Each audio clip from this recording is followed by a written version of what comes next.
Au Proche-Orient maintenant, violents combats et bombardements toujours à Rafah, mais aussi plus au nord de la bande de Gaza à Jabalia.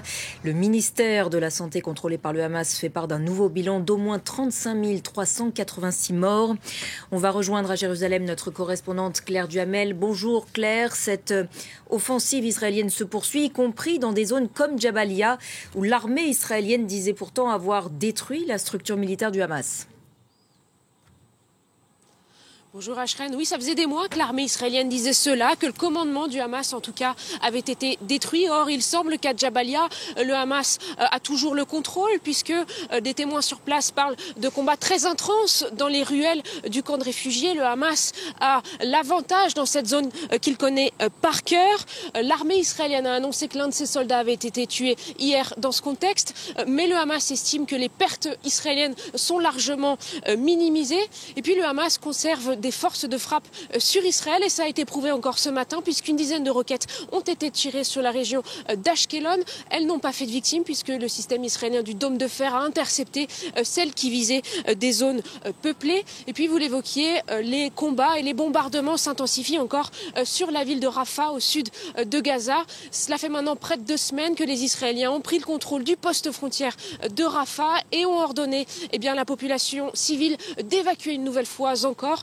Plus de 650 000 civils ont ainsi fui vers Der el-Bala, le centre de l'enclave palestinienne, où les conditions humanitaires restent de plus en plus dramatiques. Et pendant ce temps, Claire, l'armée israélienne annonce la première livraison d'aide humanitaire via cet embarcadère construit par Washington.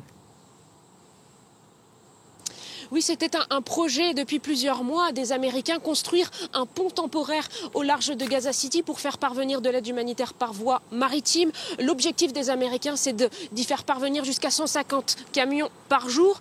Hier, c'était donc la première fois. 300 palettes seulement sont passées par cette nouvelle voie maritime. Et selon les détracteurs de ce projet, c'est critique.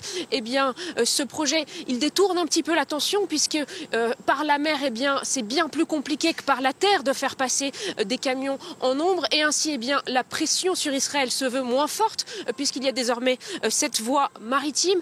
En Égypte, à Rafah, des milliers de camions continuent de s'entasser avant d'être inspectés par les autorités israéliennes. Et puis dans un même temps, des contextes de famine continuent dans plusieurs régions de la bande de Gaza.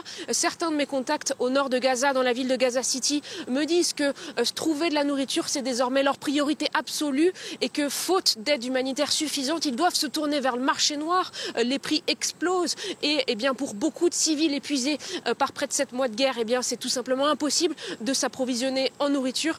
Et ce sont encore une fois les civils qui pâtissent de ce manque d'aide humanitaire dans le nord de Gaza. Merci beaucoup Claire pour vos précisions.